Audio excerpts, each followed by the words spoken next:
আসসালামু আলাইকুম সুপ্রিয় শিক্ষার্থীরা, কেমন আছো তোমরা? আশা করছি প্রত্যেকেই ভালো আছো, সুস্থ আছো, নিরাপদে আছো। তোমাদের পরিবারের সকলেই নিশ্চয়ই ভালো আছে। আমিও ভালো আছি। আমি রুমানা আক্তার, প্রভাষক হিসাব বিজ্ঞান বিভাগ, ঢাকা কলেজ, ঢাকা। আমার আজকের অনলাইন ক্লাসে তোমাদেরকে স্বাগত জানাচ্ছি। আমি তোমাদেরকে পড়াচ্ছিলাম ফিনান্স ব্যাংকিং ও বীমা দ্বিতীয় পত্র, এই কোর্সটি। তো এই কোর্সে আজকে আমার আলোচনার বিষয় হচ্ছে বাণিজ্যিক ব্যাংকের কার্যাবলী, তারপরে হচ্ছে বাণিজ্যিক ব্যাংকের গুরুত্ব, বাণিজ্যিক ব্যাংক কীভাবে বিনিময়ের মাধ্যম সৃষ্টি করে এবং বাণিজ্যিক ব্যাংক কীভাবে ঋণ আমানত সৃষ্টি করে। তো শুরুতেই আমি আজকে আলোচনা করব বাণিজ্যিক ব্যাংকের কার্যাবলী নিয়ে। তো বাণিজ্যিক ব্যাংকের কার্যাবলী আমি গত ক্লাসেও তোমাদেরকে পড়িয়েছিলাম, সেখানে সাধারণ কার্যাবলীগুলো পড়ানো হয়েছিল। আজকে আমি পড়াবো তোমাদের প্রতিনিধিত্বমূলক কার্যাবলী, সেবামূলক কার্যাবলী ও অন্যান্য। তো প্রতিনিধিত্বমূলক কার্যাবলীর শুরুতে আমি পড়াবো তোমাদেরকে অর্থ আদায় ও পাওনা পরিশোধ। অর্থাৎ বাণিজ্যিক ব্যাংক গ্রাহকের পক্ষ হয়ে গ্রাহকের যে ধরো কোনো চেকের অর্থ বা ব্যাংকের আজ্ঞাপত্রের অর্থ অথবা কোনো বিলের অর্থ পরিশোধ যেমন করে, তেমনি যদি গ্রাহক সেই অর্থ আর কি পাবে, তখন তার পাওয়ার ক্ষেত্রেও কিন্তু ব্যাংক গ্রাহকের প্রতিনিধি হিসেবে হয়ে সেগুলো কালেক্ট করে। অর্থাৎ কোনো পাওনা যদি পরিশোধের হয়, সেটা ব্যাংক গ্রাহকের হয়ে পরিশোধ করে দেয়। আবার যদি কোনো পাওনা গ্রাহকের থাকে, তাহলে সেটা ব্যাংক গ্রাহকের হয়ে আদায় করে দেয়। এটাই বলা হচ্ছে যে অর্থ আদায় ও পাওনা পরিশোধের কাজ, যেটা ব্যাংক জনপ্রতিনিধিত্বমূলক একটি কাজ ব্যাংকের জন্য। এরপরে আসি শেয়ার ক্রয় বিক্রয়। সাধারণত ব্যাংক বিভিন্ন কোম্পানির শেয়ার, ডিবেঞ্চার, সিকিউরিটিজ এগুলো ক্রয় বিক্রয় করে। এছাড়াও বাণিজ্যিক ব্যাংক কিন্তু সরকারি সিকিউরিটিজ, শেয়ার বা বন্ডের ক্রয় বিক্রয় করে থাকে। আসলে সরকারি বন্ড বা সিকিউরিটিজ হবে, সরকারি বন্ড বা সিকিউরিটিজও ক্রয় বিক্রয় করে থাকে। এরপরে হচ্ছে ওসি হিসেবে কাজ। বাণিজ্যিক ব্যাংক তার গ্রাহকের ওসি হিসেবে তার সম্পদের রক্ষণাবেক্ষণের কাজ করে থাকে। এটাও একটা প্রতিনিধিত্বমূলক কাজ। এছাড়া বাণিজ্যিক ব্যাংক অবলেখক হিসেবে কাজ করে। সাধারণত নতুন কোম্পানি যারা বাজারে, মূলধন বাজারে শেয়ার ছাড়তে আগ্রহী, তাদের হয়ে বাণিজ্যিক ব্যাংক এই শেয়ার ছাড়ার দায়িত্বটি নেয় এবং অবলেখকের দায়িত্ব নিয়ে অবলেখকের কাজ করে থাকে। কেন্দ্রীয় ব্যাংকের প্রতিনিধি হিসেবে বাণিজ্যিক ব্যাংক যে কাজটি করে, সেটি হচ্ছে যে কেন্দ্রীয় ব্যাংকের যে ঋণ নিয়ন্ত্রণ ব্যবস্থা, তার একটি বড় অংশ হচ্ছে বাণিজ্যিক ব্যাংক। তাই বাণিজ্যিক ব্যাংক কেন্দ্রীয় ব্যাংকের ঋণ নিয়ন্ত্রণ ব্যবস্থার জন্য কাজ করে থাকে। এছাড়া যেহেতু কেন্দ্রীয় ব্যাংক মুদ্রা ইস্যু করে, সেই মুদ্রা বাজারে প্রচলন ঘটানোর কাজটা করে থাকে বাণিজ্যিক ব্যাংক। অর্থ ও সম্পদের নিরাপত্তা। বাণিজ্যিক ব্যাংক অর্থ ও সম্পদের নিরাপত্তা প্রদান করে এবং এক্ষেত্রে মানে গ্রাহকের প্রতিনিধি হয়ে কিন্তু তারা কাজটা করে থাকে। গ্রাহকের অর্থ এবং সম্পদের নিরাপত্তাটা বিধান করে। এরপরে আসি গোপনীয়তা রক্ষা। যেহেতু বাণিজ্যিক ব্যাংকের অন্যতম মূলনীতি হলো গোপনীয়তা রক্ষা, তাই গ্রাহকের অর্থ এবং সম্পদের যে বিবরণ রয়েছে, গ্রাহক সম্পর্কিত যে তথ্যগুলো রয়েছে, তার গোপনীয়তা রক্ষা করাও কিন্তু বাণিজ্যিক ব্যাংকের প্রতিনিধিত্বমূলক কাজ। তো এবার আসি বাণিজ্যিক ব্যাংকের সেবামূলক কাজগুলো কি কি। প্রথমেই যেটা বলবো সেটা হচ্ছে অর্থ স্থানান্তর। অর্থাৎ গ্রাহকের হয়ে বাণিজ্যিক ব্যাংক চেকের মাধ্যমে হোক বা মানে ব্যাংক ড্রাফটের মাধ্যমে হোক বা পে অর্ডারের মাধ্যমে হোক বা হুন্ডির মাধ্যমে হোক, যেভাবেই হোক গ্রাহকের হয়ে এই সেবামূলক কাজগুলো কিন্তু ব্যাংক করে থাকে, মানে বাণিজ্যিক ব্যাংক করে থাকে। এরপরে হচ্ছে যে অর্থ লেনদেনের ঝুঁকি হ্রাস। এটা খুব সহজ একটা বিষয়। দেখো, বাণিজ্যিক ব্যাংকগুলো কিন্তু আমাদের অর্থ লেনদেনের ঝুঁকি হ্রাসের জন্য যেমন বিভিন্ন ধরনের পেপারস আমাদেরকে দেয়, যেমন সেটা চেক হতে পারে বা ব্যাংক ড্রাফট হতে পারে বা পে অর্ডার হতে পারে, ঠিক তেমনি আবার আমাদের জন্য কিন্তু ইলেকট্রনিক কার্ডও ইস্যু করে, যাতে আমরা আমাদের অর্থ নিরাপদে এবং ঝুঁকিহীনভাবে বহন করতে পারি। তো সেটাই বলা হয়েছে যে অর্থ লেনদেনের ঝুঁকি হ্রাস। তথ্য সরবরাহ। বাণিজ্যিক ব্যাংক গ্রাহকদের যেমন বিভিন্ন ধরনের ব্যবসায়িক তথ্য সরবরাহ করে, তেমনি গ্রাহকদের বিভিন্ন তথ্য চাহিদা অনুযায়ী নির্দেশনা মোতাবেক কেন্দ্রীয় ব্যাংককে প্রদান করে থাকে। এরপরে হচ্ছে সময়ের অতিরিক্ত সেবাদান। এখন তো সারা বিশ্বেই প্রত্যেকটি বাণিজ্যিক ব্যাংক কিন্তু 24/7 সেবা দিয়ে থাকে, অর্থাৎ তারা কিন্তু স্বাভাবিক ব্যাংকিং সময়ের পরেও গিয়েও এটিএম বুথের মাধ্যমে বা কল সেন্টারের মাধ্যমে বা মোবাইল ব্যাংকিংয়ের মাধ্যমে আমাদেরকে ব্যাংকিং সেবা প্রদান করে থাকে, মানে সময়ের অতিরিক্ত ব্যাংকিং সেবা তারা প্রদান করে থাকে। এরপরে হচ্ছে উন্নত প্রযুক্তির সেবা দান, যেমন উন্নত প্রযুক্তি যেটা আছে, এটিএম এর কথা তো বলছিলাম, তারপরে ই ব্যাংকিং আছে, ধরো ক্রেডিট কার্ড আছে, তারপরে হচ্ছে মোবাইল ব্যাংকিং আছে। মানে এই যে নতুন যে প্রযুক্তিগুলো এসেছে, এই প্রযুক্তির মাধ্যমে কিন্তু বাণিজ্যিক ব্যাংক আমাদেরকে সেবা প্রদান করছে। এটাই বলা হচ্ছে যে উন্নত প্রযুক্তির মাধ্যমে সেবা দান, ফলে কিন্তু আমাদের সময় যেমন সাশ্রয় হচ্ছে, তেমনি কিন্তু আমাদের যে অর্থের নিরাপত্তা সেটা কিন্তু আরো অধিকভাবে বেড়ে যাচ্ছে। তো এরপরে আসি আমি, বাণিজ্যিক ব্যাংকগুলো আর কি করে থাকে, পরামর্শ দান করে। সাধারণত বাণিজ্যিক ব্যাংক তার গ্রাহকদের ব্যবসায় সম্পর্কিত অনেক তথ্য দান করে, তেমনি আবার আয়কর সংক্রান্ত তথ্য দান করে বা পরামর্শ দান করে, আবার বিনিয়োগ সংক্রান্ত বিভিন্ন ধরনের পরামর্শ দান করে থাকে। এরপরে হচ্ছে সচ্ছলতার সনদ প্রদান। সচ্ছলতার সনদ জিনিসটা হচ্ছে যে ব্যাংক তার গ্রাহকের পক্ষে কোনো নির্দিষ্ট সময়ে নির্দিষ্ট পরিমাণ অর্থ যদি গ্রাহক প্রদানে অসমর্থ হয়, তাহলে পাওনাদারকে সে অর্থ প্রদানের নিশ্চয়তা প্রদান করে।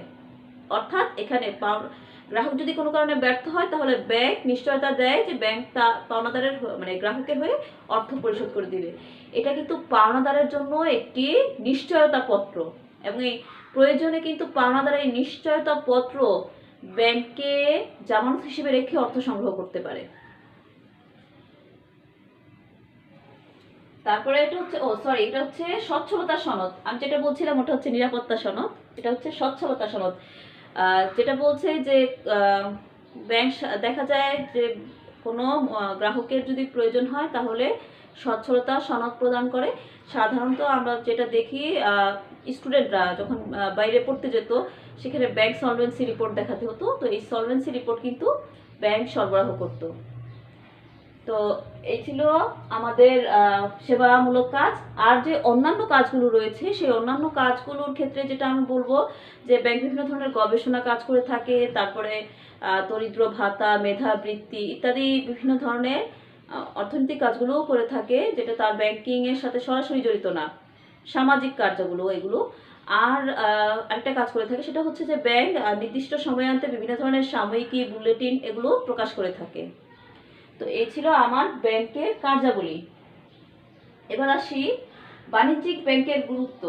আসলে বাণিজ্যিক ব্যাংকের গুরুত্ব আর আমি তোমাদের যে ব্যাংকের গুরুত্ব পড়িয়েছিলাম তার মোটামুটি একই রকম। তারপরেও আমি আজকে একটু রিভাইজ করে দিচ্ছি যে বাণিজ্যিক ব্যাংকের গুরুত্ব প্রথমে যেটা আছে, সঞ্চয়, সংগ্রহ ও মূলধন গঠন।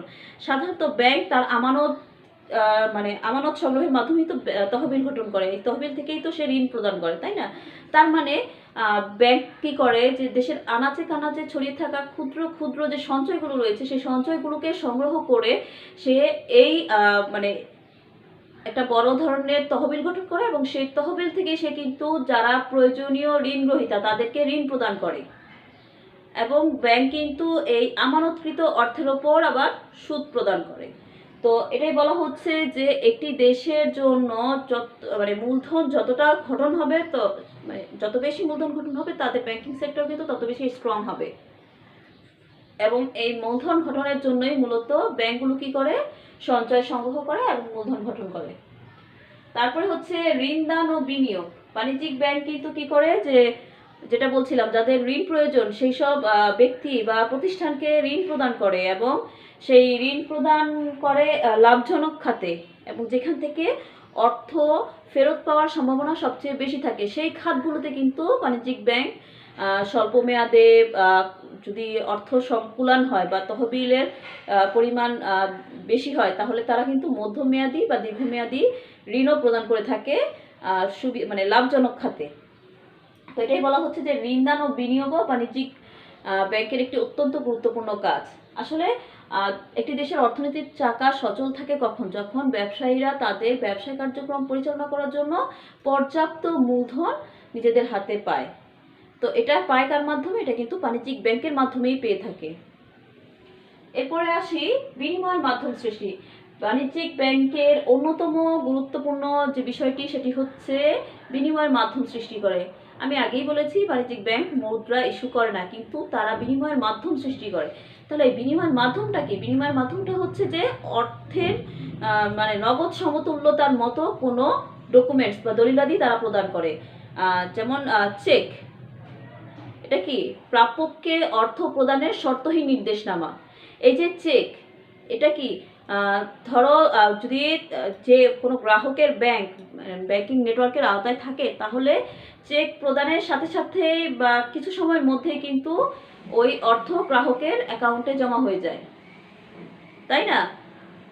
বা একদিনের মধ্যেই গ্রাহকের অ্যাকাউন্টে অর্থ জমা হয়ে যায়। তো চেক হচ্ছে এরকম একটা বিনিময় মাধ্যম, যেটা নগদ না কিন্তু নগদের সমতুল্য, মানে যেটাকে সহজে নগদে রূপান্তর করা যায়। তারপরে ধরো ব্যাংক ড্রাফট, পে অর্ডার, এই যে আমি বলছি এগুলো, এই জিনিসগুলো কিন্তু খুব সহজেই নগদে রূপান্তর করা যায়। অর্থাৎ এটার যে নির্দিষ্ট যে সময় লাগে সেই সময়ের পরপরই এটা নগদে রূপান্তর হয় এবং এই জন্য খুব বেশি সময় লাগে না। তো এই জন্যই বলা হচ্ছে যে বাণিজ্যিক ব্যাংক বিনিময়ের মাধ্যম সৃষ্টি করে। এবার আসি অভ্যন্তরীণ বাণিজ্যের সম্প্রসারণ। বাণিজ্যিক ব্যাংক ব্যবসা বাণিজ্যের জন্য যেমন ঋণ প্রদান করে থাকে, ঠিক তেমনি শুধু যে ঋণ প্রদান করে তা না, এই বিভিন্ন ধরনের তথ্য দিয়ে কিন্তু তারা ব্যবসায়ীদেরকে সাহায্য করে, বিভিন্ন কোম্পানির শেয়ার সিকিউরিটিজ ক্রয় বিক্রয় করে। এগুলোর মাধ্যমে কিন্তু একটা দেশের অর্থনীতি গতিশীল হয় এবং ব্যবসা বাণিজ্য সম্প্রসারণ হয়। যেমন একজন ছোট ক্ষুদ্র ব্যবসায়ী যদি পর্যাপ্ত পরিমাণ মূলধন পায়, তাহলে সে তার ব্যবসা বাণিজ্যের আকার বৃদ্ধি করতে পারে। আবার কোনো গ্রাহক যদি চায় বৈদেশিক বাণিজ্যে অন্তর্ভুক্ত হতে, সেক্ষেত্রে ব্যাংক কিন্তু তাকে প্রত্যয়পত্র দেওয়ার মাধ্যমে সাহায্য করতে পারে, যেটা কিন্তু তার ব্যবসা বাণিজ্যে বিকাশ ঘটাতে সাহায্য করে। মানে একজন গ্রাহকের সাথে সাথে কিন্তু একটি দেশেরও এই ব্যবসা বাণিজ্যের সম্প্রসারণ ঘটে এবং এতে প্রধান ভূমিকায় থাকে কিন্তু বাণিজ্যিক ব্যাংকগুলো। এবার আসি আন্তর্জাতিক ব্যবসায়ের সহায়তা। আন্তর্জাতিক বাণিজ্যের ক্ষেত্রে বিশেষ করে আমরা যে প্রত্যয়পত্রের কথা বলি, সেক্ষেত্রে বাণিজ্যিক ব্যাংক ছাড়া কিন্তু এই ব্যবসাগুলো করা সম্ভব না। কারণ তোমার প্রত্যেকটা এলসিতে অ্যাডভাইজিং করা, তারপরে হচ্ছে এলসি অ্যাপ্লিকেশন করা, এলসিকে মানে নিশ্চয়ন করা, সব কাজগুলো কিন্তু বাণিজ্যিক ব্যাংক করে থাকে। এলসিটা কি? এলসিটা হচ্ছে পাওনাদারকে একটা নিশ্চয়তা প্রদান করা, তাই না? যে যদি ব্যাংকের গ্রাহক না পারে অর্থ যথাসময় না দিতে, তাহলে ব্যাংক সেটা দিয়ে দিবে। তো এই যে ব্যাংক এই আন্তর্জাতিক বাণিজ্যের ক্ষেত্রে কি করছে? গ্রাহকের পক্ষ হয়ে কাজ করছে। ফলে গ্রাহকের যেমন ব্যবসা বাণিজ্য সম্প্রসারণ হচ্ছে, তেমনি বাণিজ্যিক ব্যাংকেরও কিন্তু কি হচ্ছে? অধিক অর্থ ইনকাম হচ্ছে। ফলে কিন্তু কি মানে আমাদের যে দেশের কথা যদি বলি, একটা দেশের অর্থনীতির চাকা আরো শক্তিশালী হচ্ছে, আরো গতিশীল হচ্ছে। এরপরে দেখো লেখা আছে প্রতিনিধি হিসেবে ভূমিকা। আন্তর্জাতিক ব্যবসায়ের ক্ষেত্রে আরেকটি কাজ করে থাকে, সেটা হচ্ছে যে বাণিজ্যিক ব্যাংক কিন্তু বিনিময় হার নির্ধারণেও সাহায্য করে থাকে। আবার বৈদেশিক মুদ্রা ব্যবস্থা দেশে কেন্দ্রীয় ব্যাংকের অধীনে নিয়ন্ত্রণ করে থাকে। তাই বলা হচ্ছে যে বাণিজ্যিক ব্যাংক বৈদেশিক বা আন্তর্জাতিক ব্যবসায়ের সহায়তার ক্ষেত্রে অনেক গুরুত্বপূর্ণ কাজ করে থাকে। বা প্রতিনিধি হিসেবে ভূমিকা। প্রতিনিধি হিসেবে যে ভূমিকাটা আমরা বলছিলাম, প্রতিনিধিত্বমূলক কাজের যে কথাগুলো দেখো, যেমন অর্থ আদায়, পাওনা পরিশোধ, শেয়ার ক্রয় বিক্রয় হিসেবে কাজ, অবলেখক হিসেবে কাজ ইত্যাদি কাজগুলো কিন্তু এই বাণিজ্যিক ব্যাংক করে থাকে গ্রাহকদের হয়ে। তাই গ্রাহকদের হয়ে যেহেতু এই কাজগুলো করে থাকে, এটি যেমন গ্রাহকের জন্য সুবিধা বয়ে আনে, তেমনি ব্যাংকেরও কিন্তু বিভিন্ন চার্জ আদায়ের মাধ্যমে তাদের যে আয় সেটা বৃদ্ধি পায়। তাই এটিও কিন্তু একটি গুরুত্বপূর্ণ কাজ বাণিজ্যিক ব্যাংকের জন্য। এরপরে আসি উপদেষ্টা হিসেবে ভূমিকা। বাণিজ্যিক ব্যাংক গ্রাহকদের উপদেষ্টা হিসেবে বিভিন্ন ধরনের ব্যবসায় সংক্রান্ত তথ্য, ভবিষ্যতে ব্যবসায়ের গতি প্রকৃতি কেমন হবে সেই সংক্রান্ত তথ্য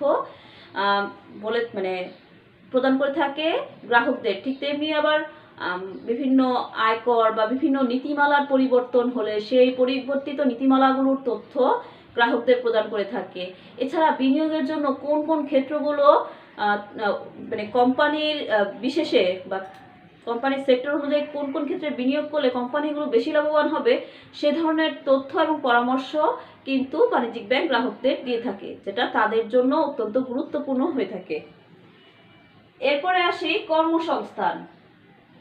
বাণিজ্যিক ব্যাংকের আরেকটি গুরুত্বপূর্ণ বিষয় হলো যে ব্যাপক কর্মসংস্থান সৃষ্টি করে। প্রত্যেকটা বাণিজ্যিক ব্যাংক বিভিন্ন উইংয়ের মাধ্যমে প্রচুর কর্মী নিয়োগ করে এবং তাদের প্রশিক্ষণের ব্যবস্থা করে। ফলে তারা আরও যেমন দক্ষ জনশক্তি সৃষ্টি করছে, তেমনি বেকারত্ব দূর করছে। দেখা গেছে যে প্রায় 1.5 লাখ কর্মচারী বিভিন্ন বাণিজ্যিক ব্যাংকে কর্মরত রয়েছে। অর্থাৎ এতগুলো লোকের কিন্তু কর্মসংস্থান সৃষ্টি হয়েছে এই বাণিজ্যিক ব্যাংকের মাধ্যমে। বাণিজ্যিক ব্যাংক কীভাবে বিনিময়ের মাধ্যম সৃষ্টি করে?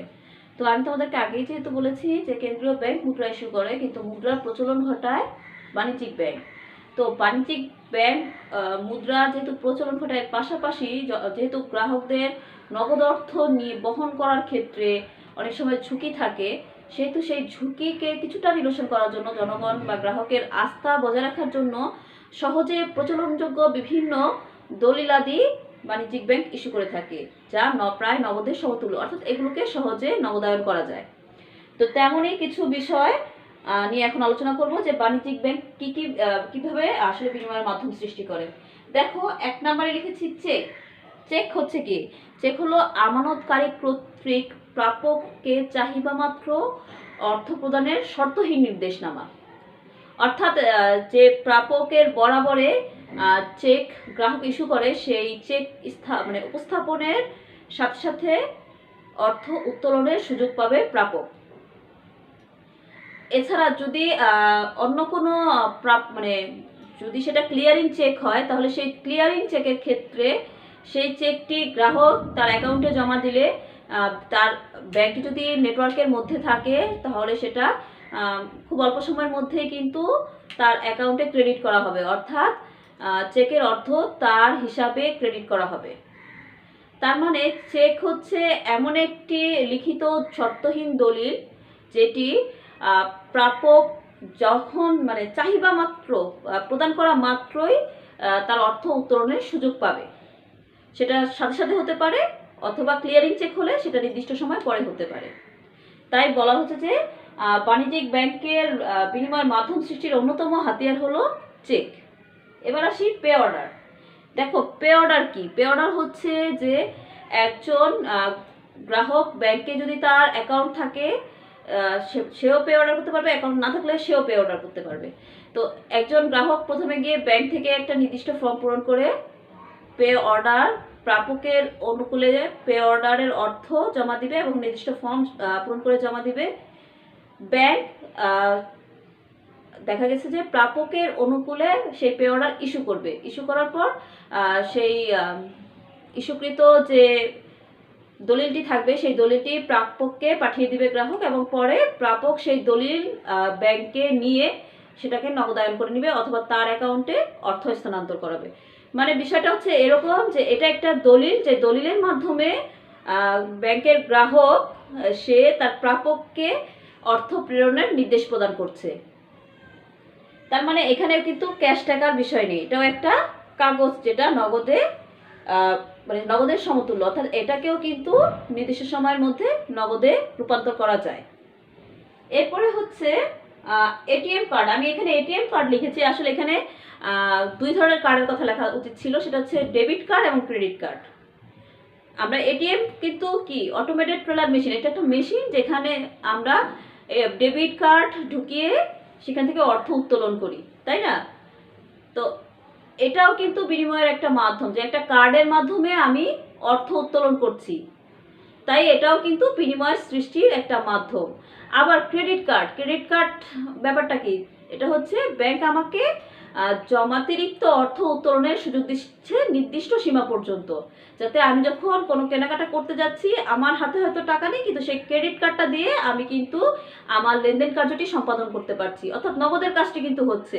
যদিও আমার হাতে কিন্তু নগদ অর্থ নেই, আমার হাতে একটি প্লাস্টিকের কার্ড রয়েছে, তাই না, যেখানে একটি সাংকেতিক নম্বর রয়েছে যেটি চুম্বক শক্তি বিশিষ্ট, যেখানে আমার ছবি রয়েছে, আমার অন্যান্য তথ্যাবলী রয়েছে, কিন্তু সেটি কোনো নগদ অর্থ নয়। অথচ এই প্লাস্টিক কার্ডটি ব্যবহার করে কিন্তু আমি আমার কেনাকাটার কাজটি সম্পন্ন করতে পারছি। তো এটাই এটিএম কার্ড বলছি জন্য debit card plus credit card. এবার আসি ব্যাংক ড্রাফট বা ব্যাংক আজ্ঞাপত্র। তো ব্যাংক আজ্ঞাপত্র কি? সাধারণত কোনো ব্যাংকের একজন গ্রাহক যখন ব্যাংক ড্রাফট করতে চায়, ব্যাংক কি করে? ব্যাংক একটি লিখিত দলিলে ওই ব্যাংকের অন্য কোনো শাখাকে বা অন্য কোনো ব্যাংককে মানে এই দলিল অনুযায়ী নির্দেশনামা প্রদান করে যে প্রাপক চাহিদা মাত্র অর্থ যাতে সেই প্রাপককে প্রদান করা হয়। অর্থাৎ এটি একটি লিখিত দলিল যেটি ব্যাংক ইস্যু করে থাকে, এবং এই দলিলটি দিয়ে প্রাপক তার জন্য মানে ওই ব্যাংক ড্রাফটের ভিতরে উল্লেখিত যে শাখা রয়েছে সেই শাখা বা যে ব্যাংক রয়েছে সেই ব্যাংক হতে অর্থ উত্তোলনের সুযোগ পায়। এরপরে আসি প্রত্যয়পত্র বা এলসি, লেটার অফ ক্রেডিট। একটু আগে তোমাদেরকে বলছিলাম যে বৈদেশিক বাণিজ্যের ক্ষেত্রে এলসির গুরুত্ব অপরিসীম, কারণ সাধারণত ব্যবসা বাণিজ্য কিন্তু ক্যাশে সবসময় হয় না, আর বৈদেশিক বাণিজ্যে ক্যাশ খুব কমই ব্যবহার করা হয়, সেখানে কিন্তু ধারে ক্রয় বিক্রয় করা হয়। যেহেতু ধারে ক্রয় বিক্রয় করা হয়, সেহেতু সেই ধারে ক্রয় বা বিক্রয়ের ক্ষেত্রে অবশ্যই বিক্রেতা কিন্তু কি চাইবে? নিশ্চয়তা চাইবে যে তাকে অর্থ প্রদানের নিশ্চয়তা প্রদান করা হোক, এবং এই কাজটি কে করে থাকে? এই কাজটি কিন্তু গ্রাহকের পক্ষে বাণিজ্যিক ব্যাংক করে থাকে। অর্থাৎ একজন বাংলাদেশি আমদানিকারক যদি ধরো চায়না থেকে কোনো মানে প্রোডাক্ট আমদানি করতে চায়, তাহলে এক্ষেত্রে বিক্রেতাকে অবশ্যই চায় না। তো যেহেতু এক্সপোর্টার চায় না, অবশ্যই তারা চাইবে কি? যাতে বাংলাদেশের ব্যবসায়ী তাকে একটি এমন নিশ্চয়তা পত্র দেয় যে কোনো কারণে যদি মানে সেই ব্যবসায়ীটির অর্থ প্রেরণে অক্ষম হয়, তাহলে তার হয়ে অন্য কেউ তার সেই অর্থ প্রদান করুক। এবং এক্ষেত্রে এই যে এক্সপোর্টার এবং ইম্পোর্টারের ভরসার জায়গাটি কিন্তু বাণিজ্যিক ব্যাংক। এই এলসি বিষয়টা কি? এলসি হচ্ছে একজন আমদানিকারকের পক্ষে রপ্তানিকারকের অনুকূলে ব্যাংক কর্তৃক প্রেরিত নিশ্চয়তা পত্র, যে কোনো কারণে যদি আমদানিকারক অর্থ প্রেরণে অক্ষম হয়, তাহলে রপ্তানিকারককে নির্দিষ্ট সময় পরে এবং পণ্য দেশের অভ্যন্তরে আসার পরে অর্থটা যে পাওনাটা রয়েছে রপ্তানিকারকের, সেটা ব্যাংক পরিশোধ করে দিবে। অর্থাৎ এটা কিন্তু একটা নিশ্চয়তা পত্র, প্রত্যয়পত্র।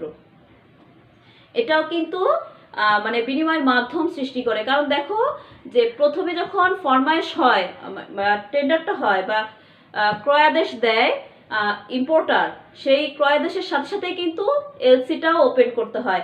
কারণ এলসিটা ওপেন না করলে ওইখানে তো বিক্রেতা নিশ্চয়তা পাচ্ছে না, সে কিন্তু তাহলে তার প্রোডাক্ট বিক্রি করবে না। তাকে তো নিশ্চয়তা প্রদান করতে হবে যে হ্যাঁ, আমি আপনার প্রোডাক্টের অর্থ নির্দিষ্ট সময়ের মধ্যে প্রদান করব।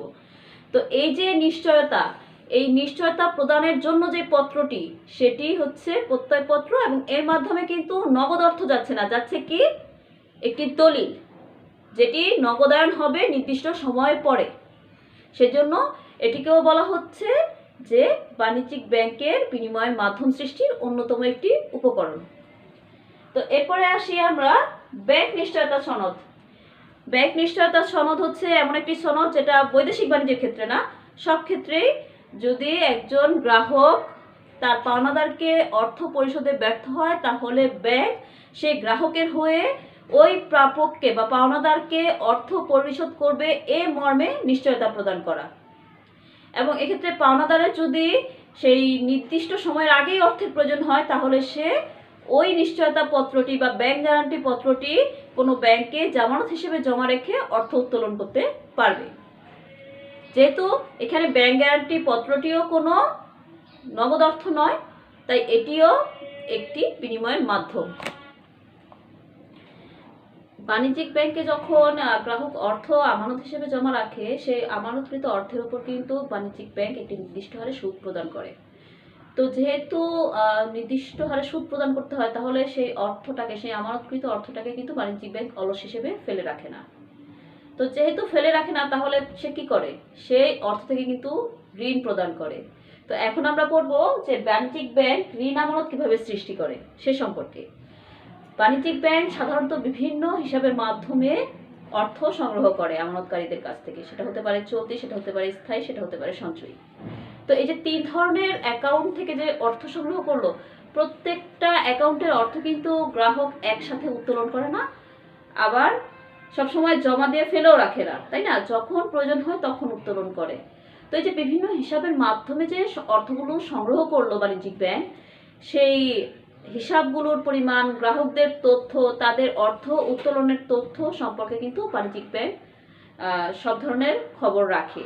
ফলে তাদের একটা অ্যাসেসমেন্টের সুবিধা হয় যে কোন ধরনের হিসাবগুলো থেকে জনগণ অর্থ উত্তোলন করে কম, বা অর্থ শুধু জমাই করে উত্তোলন করে না। যেমন স্থায়ী হিসাব, সেখানে গ্রাহক কিন্তু একটি নির্দিষ্ট হিসাব পর্যন্ত অর্থ জমা করবে, সেখান থেকে কিন্তু উত্তোলন করবে না।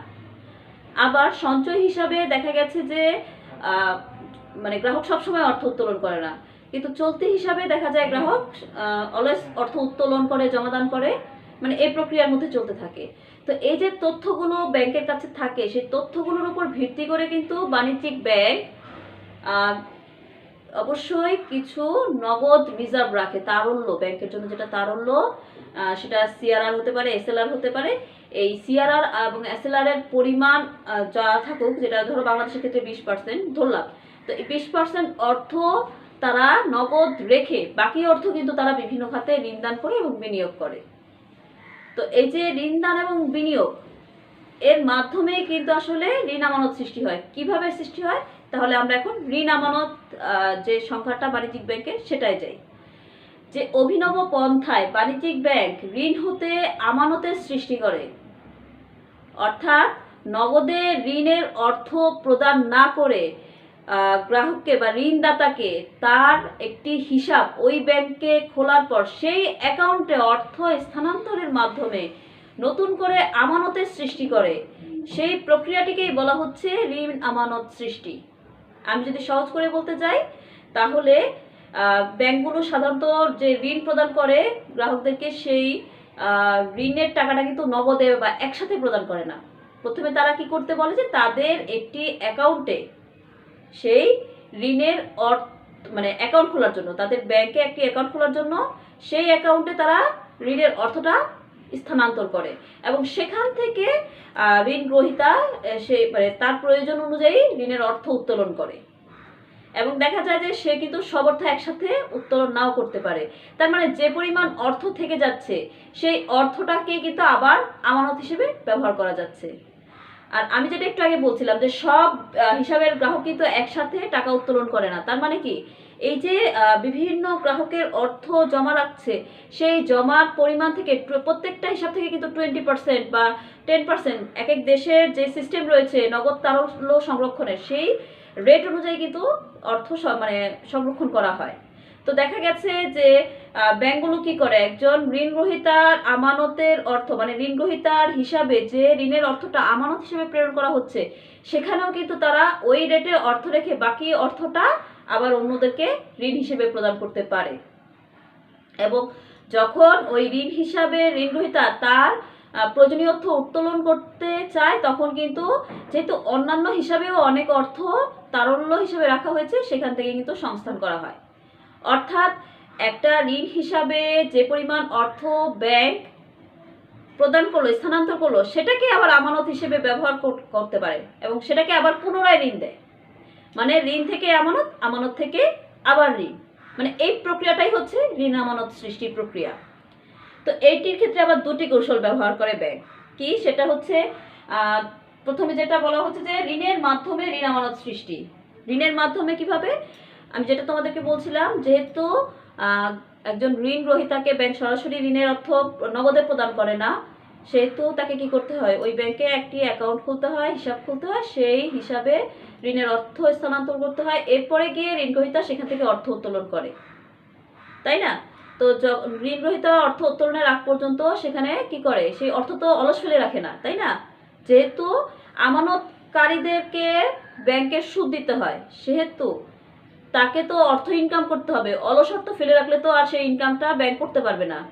সেজন্য সেই আমানতকৃত অর্থটাতে এই তারল্য সংরক্ষণের জন্য সেই রেটে টাকা রেখে বাকিটা আবার আরেকজনকে ঋণ দেয়। একটি উদাহরণের সাহায্যে আমি বিষয়টা তোমাদেরকে বুঝাচ্ছি। ধরো এক্স ব্যাংক কে নামক ব্যক্তিকে ঋণ প্রদান করলো 10,000 টাকা।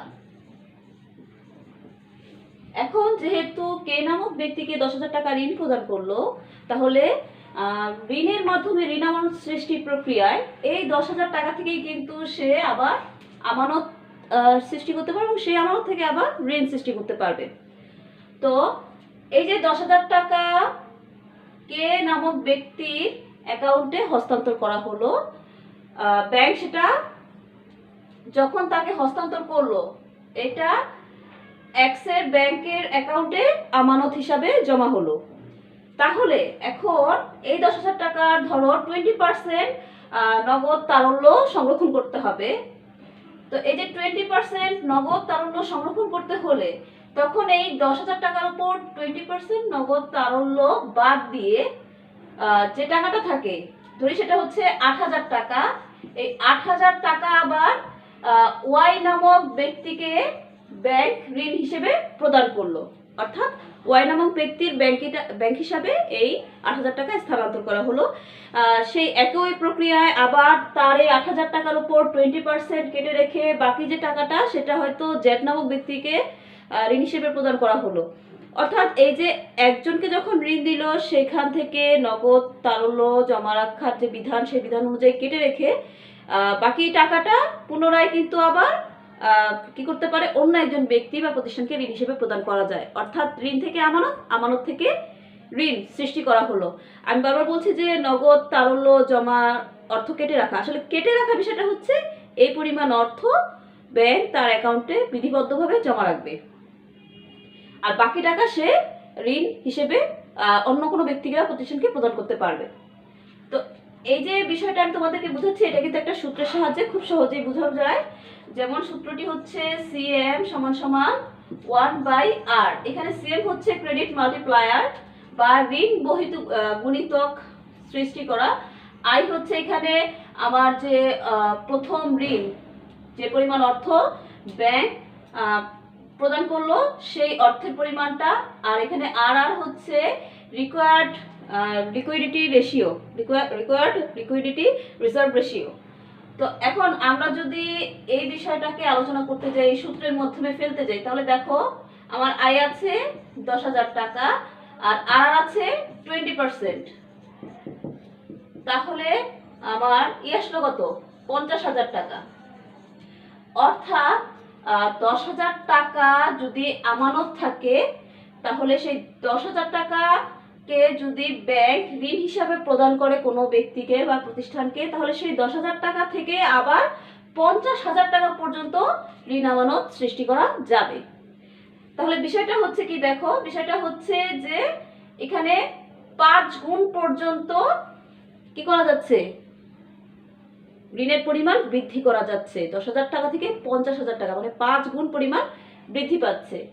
তো তার মানে হচ্ছে যে যখন ঋণের মাধ্যমে ঋণ আমানত সৃষ্টি করা হয়, সেখানে কিন্তু মানে 5 গুণ বা তার চেয়ে বেশি গুণ অর্থ আবার আমানত হিসেবে সংগ্রহ করে সেখান থেকে নতুন করে আবার ঋণ প্রদান করা যায়। তো এখন আমি তোমাদের সাথে আলোচনা করব আমানতি অর্থ হতে ঋণ আমানত কিভাবে সৃষ্টি করে। ধরো প্রথমে যখন একজন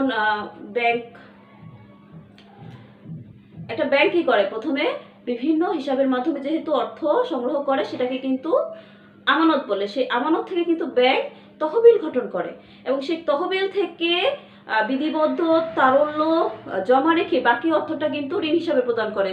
যেটা তোমাদেরকে আমি আগেই বলেছি যে ব্যাংক অলসভাবে অর্থ ফেলে রাখতে পারে না, যেহেতু আমানতকারীদেরকেও তাদের নির্দিষ্ট হারে সুদ দিতে হয়। তার মানে বিধিবদ্ধ তারল্য জমা রেখে বাকি টাকা অবশ্যই ঋণ দিবে।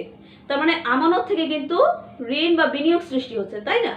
তো এই যে কাজটা হচ্ছে, এটা কিন্তু ঋণ হতে ঋণ আমানত সৃষ্টি মানে থেকে এক ধাপ পরে শুরু হচ্ছে।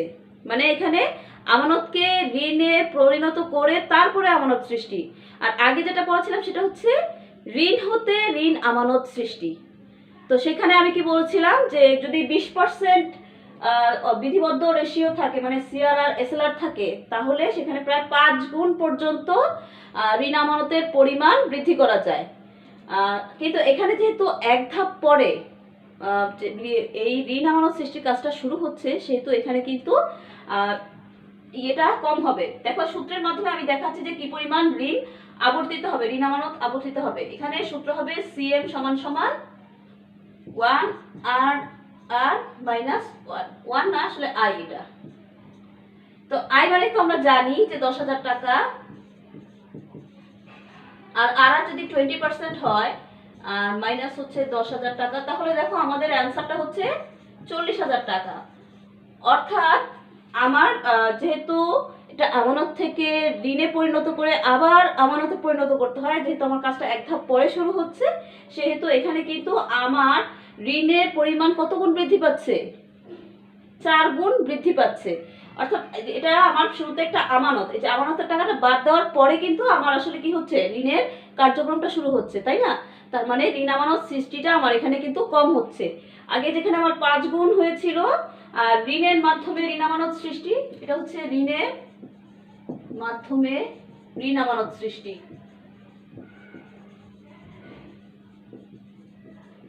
আর এটা হচ্ছে আমার আমানত হতে ঋণ আমানত সৃষ্টি।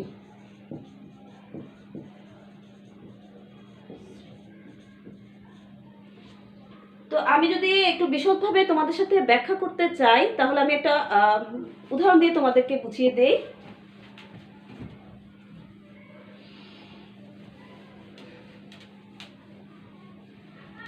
ধরো একটা ব্যাংক কিভাবে ঋণ আমানত সৃষ্টির প্রক্রিয়া তার উদ্ধৃত পত্রে দেখাবে।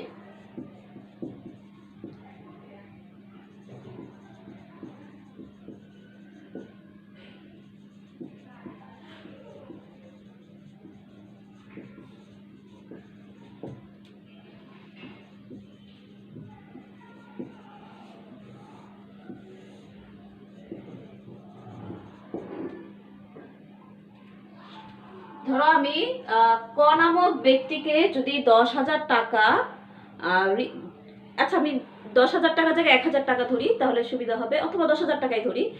ক নামক ব্যক্তিকে 10,000 টাকা একটা ব্যাংক লোন প্রদান করলো। তো এক্ষেত্রে লোন প্রদানের সময় কি করবে? অবশ্যই ক নামক ব্যক্তির ব্যাংক হিসাবে এই ঋণের অর্থ স্থানান্তর করবে। যেহেতু ক নামক ব্যক্তির এতে ঋণ হিসাবে 10,000 টাকা সে স্থানান্তর করলো, তাহলে এই 10,000 টাকা থেকে 20% ধরি 10% হচ্ছে এখানে বিধিবদ্ধ জমার হার। তাহলে এই 10% টাকা কেটে রেখে তারপরে কিন্তু অন্য কাউকে ঋণ দিবে, সেই 10%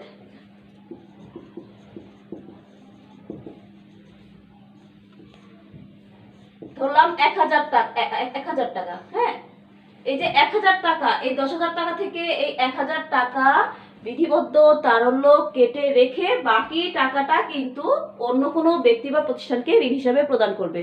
ধরলাম বাকি যে 9,000 টাকা সেটা খ নামক ব্যক্তিকে প্রদান করা হলো, অর্থাৎ ব্যাংক খ নামক ব্যক্তিকে ঋণ হিসেবে প্রদান করলো।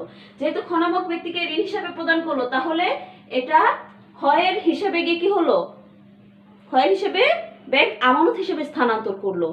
এখন এই আমানতের 10% কেটে রেখে কিন্তু সে আবার অন্য আরেকজনকে ঋণ দিতে পারবে। ধরলাম যে সে এটা গ নামক ব্যক্তিকে ঋণ হিসেবে প্রদান করলো।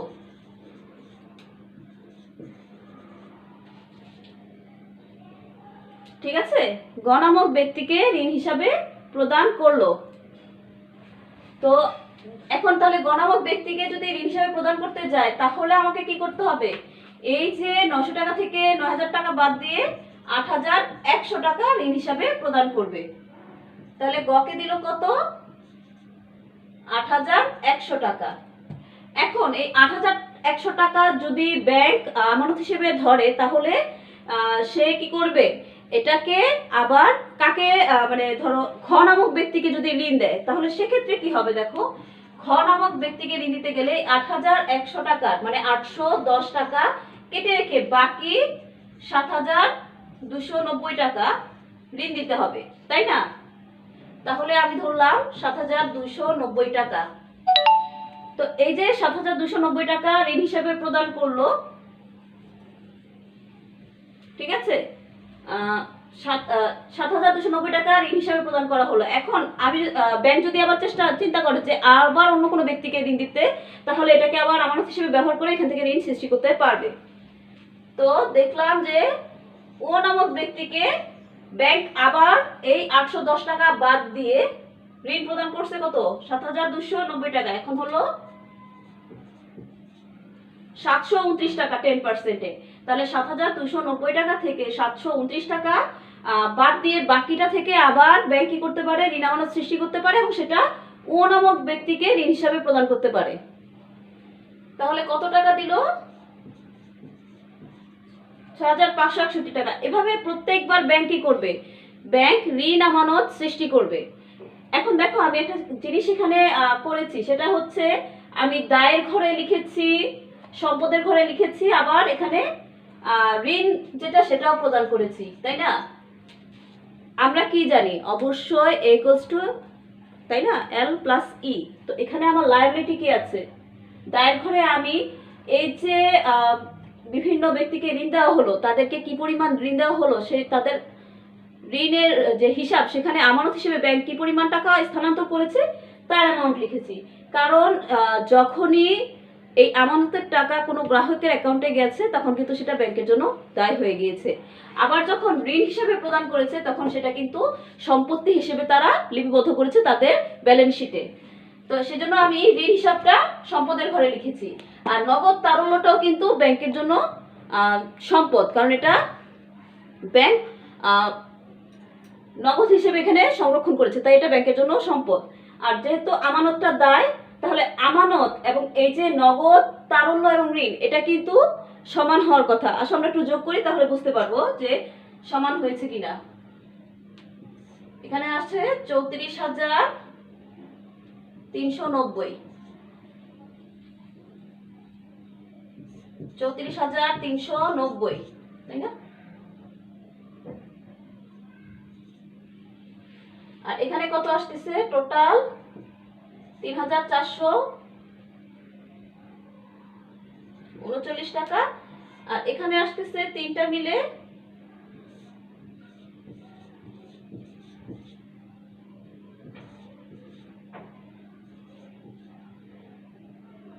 ৩০,০০০।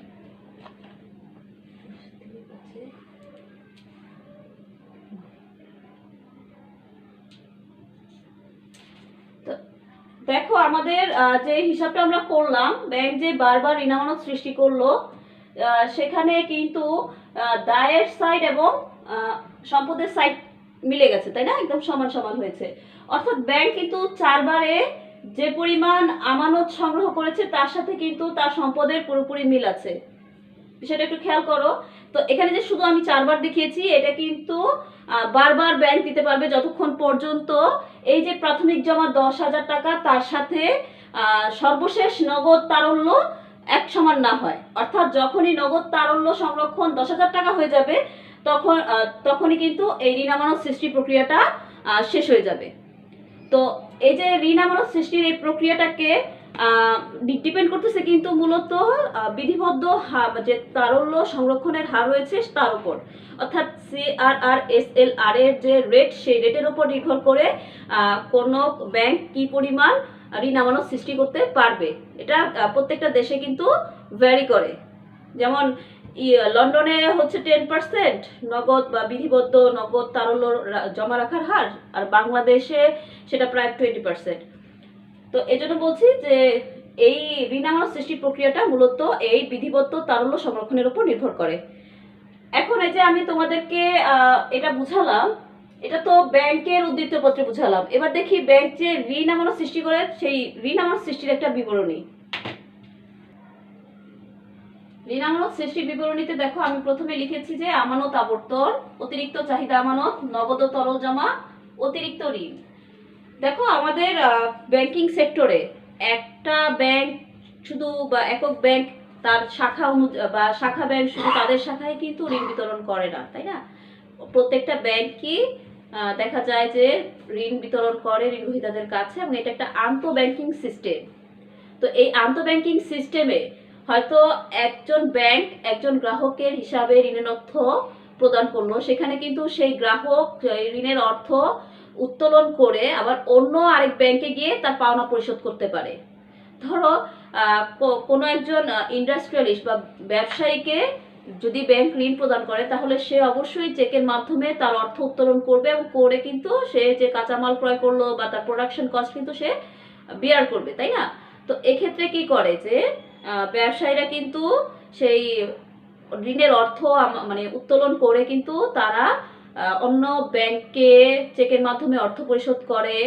তো এই যে চেকের মাধ্যমে অর্থ পরিশোধ করে দিল, তার মানে কি অন্য একটি ব্যাংকে কিন্তু সেই আমানতের অর্থটা কিন্তু চলে গেল, এবং যে ব্যাংকে চলে গেল সেই ব্যাংকে কিন্তু গিয়ে কি হবে, সেই ব্যাংকেও কিন্তু ব্যাংক সেই যে অ্যাকাউন্টে টাকাটা জমা হয়েছে সেই অ্যাকাউন্টে ওই টাকাটা আমানত হিসেবে দেখবে, এবং সেখান থেকে কিন্তু তারা আবার ঋণ আমানত সৃষ্টি করবে। তো এটা একটা চলমান প্রক্রিয়া, অর্থাৎ আন্তঃব্যাংকিং বা দেশের সব ব্যাংক মিলেও কিন্তু এই মানে ঋণ আমানত সৃষ্টির প্রক্রিয়াটা চলতে পারে। অর্থাৎ সার্বিক যে ব্যাংকিং খাত রয়েছে সেই ব্যাংকিং খাতে কিন্তু একটা ঋণের থেকেও মানে ঋণ আমানত সৃষ্টি হতে পারে। এটা শুধুমাত্র একক কোনো ব্যাংক বা একটা শাখা ব্যাংকের বিভিন্ন শাখার মধ্যে সংঘটিত হয় না, এইটা বিভিন্ন ব্যাংকের মধ্যে সংঘটিত হতে পারে। যেমন আমি একটু উদাহরণ দেই। ধরো প্রথমে দেখা গেল যে একটা ব্যাংক একজন ব্যক্তিকে 100 টাকা ঋণ প্রদান করলো, তাহলে এটা তার হিসাবে কি হলো, ব্যাংক আমানত হিসাবে স্থানান্তর করলো, এবং এখান থেকে কিন্তু ব্যাংক কি করবে, ঋণ সৃষ্টি করবে।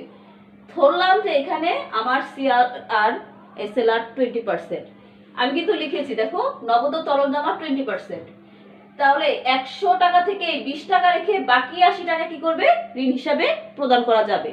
যেহেতু বাকি 80 টাকা ঋণ হিসাবে প্রদান করা যাবে, এখন বিষয়টা যদি এমন হয় যে প্রথম যিনি ঋণ গ্রহীতা তিনি এই অর্থটা উত্তোলন করে অন্য একটি ব্যাংকে জমা দিল, যদি অন্য একটি ব্যাংকে জমা দেয় তাহলে তার ব্যাংকে গিয়ে কি হবে, অন্য একটি ব্যাংকে কিভাবে জমা দিল, আমি যেটা তোমাদেরকে কিছুক্ষণ আগে বলছিলাম যে সে তার কাঁচামালের ব্যয় বাবদ সে চেক দিয়ে তার পাওনাদারকে প্রদান করলো। তো পাওনাদার হচ্ছে আমার দ্বিতীয় আবর্তনকারী, ঠিক আছে? সে তার ব্যাংকে কিন্তু সেই চেকটি জমা দিল, এবং সেখানে কিন্তু এই 80 টাকা কি হলো, আমানত হিসেবে গৃহীত হলো। যেহেতু এটা তার আমানত, সে আমানত থেকে কিন্তু আবার ব্যাংকে করতে পারে ওই যে 20%, ওই দেশের নিয়ম অনুযায়ী 20% বিধিবদ্ধ তরল বা নগদ অর্থ জমা রাখতে হয়, সেহেতু সেই 20% রেখে বাকি টাকা কিন্তু সে আবার ঋণ আমানত সৃষ্টি করতে পারবে, মানে নতুন ঋণের সৃষ্টি করতে পারবে। যেহেতু নতুন ঋণের সৃষ্টি করতে পারবে, সেহেতু সে আবার করলো তৃতীয় আরেক ব্যক্তিকে ঋণ হিসাবে প্রদান করলো। এই তৃতীয় ব্যক্তি হিসাবে তখন কি হলো, এটা ব্যাংক আমানত হিসাবে স্থানান্তর করলো এই যে 64 টাকা। এই 64 টাকার 20% রেখে বাকি টাকা থেকে কিন্তু আবার ব্যাংক কি করতে পারে, ঋণ আমানত সৃষ্টি করতে পারে। তো সেও কিন্তু একই কাজ করলো, এই 51 টাকাকে আবার আরেকজন ব্যক্তিকে ঋণ প্রদানের মাধ্যমে কি করলো, ঋণ আমানত সৃষ্টি করলো, এবং সেখান থেকে 20% রেখে যে টাকাটা থাকলো 40.96 টাকা, সেটাকে আবার সে অন্য আরেকজনকে ঋণ হিসেবে প্রদান করলো। দেখো যখন পঞ্চম ব্যক্তিকে ঋণ হিসেবে প্রদান করা হলো, তার হিসেবে এই 40.96 টাকাকে আমানত হিসেবে স্থানান্তর করা হলো, তার থেকে 20% কেটে রেখে বাকি টাকা দিয়ে কিন্তু কি করা হলো, আবার সেই নতুন ভাবে ঋণ প্রদান করা হলো, অর্থাৎ আমানত থেকে ঋণ সৃষ্টি করা হলো।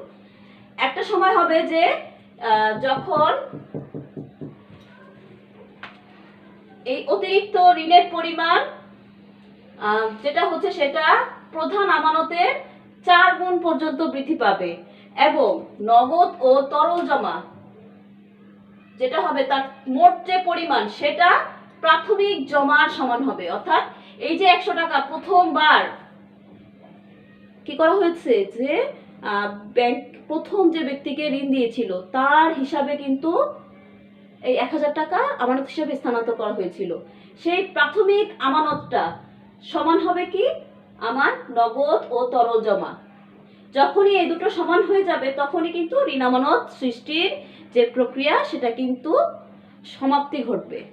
তার মানে এটা অসীম পরিমাণ কিন্তু হবে না। তার মানে ঋণ আমানত সৃষ্টির প্রক্রিয়া কখন সমাপ্ত হবে? যখন প্রাথমিক জমা এবং নগদ ও তারল্য যে জমা বা বিধিবদ্ধ তারল্যের পরিমাণ যখন সমান হবে তখনই এই ঋণ আমানত সৃষ্টির প্রক্রিয়াটি সমাপ্তি ঘটবে। এখন একটা বিষয় দেখো যে আমার কিন্তু যে আমানত দ্বারা ঋণ আমানত সৃষ্টি করা হয়েছিল তার টোটাল পরিমাণ হচ্ছে 500 টাকা, মানে 100 টাকার 5 গুণ। এটা তখন হচ্ছে যখন আমার নগদ তরল জমার হার ছিল 20%। এটা যদি 10% হতো তাহলে কিন্তু এখানে অন্যরকম হতো। দেখো আমি একটু দেখাই দিই যে যেমন আমরা একটু আগে CM সমান সমান 1/r দিয়ে যেটা করছিলাম, তাহলে এখানে যদি আমি 100 টাকা লিখি আর আর যদি আমি 10% ধরি তাহলে দেখো কত আসে। তোমরা একটু দেখো তো কত আসে।